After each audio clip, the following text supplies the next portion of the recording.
3. A-pillar outer panel.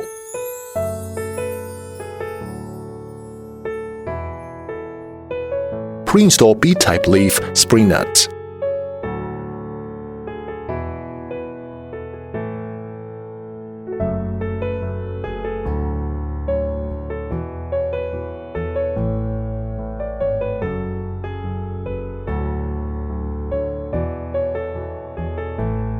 Use ST 4.2x12 cross-recessed pan head tapping screws to fasten the front decorative strip to the A-pillar outer plate.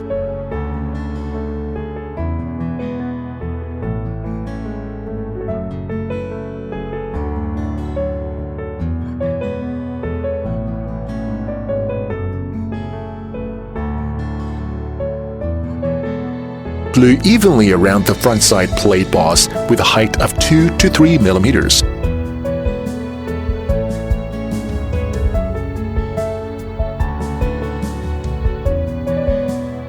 Place the left front corner window glass at the glue place and gently press it down to make the glass and glue fit firmly.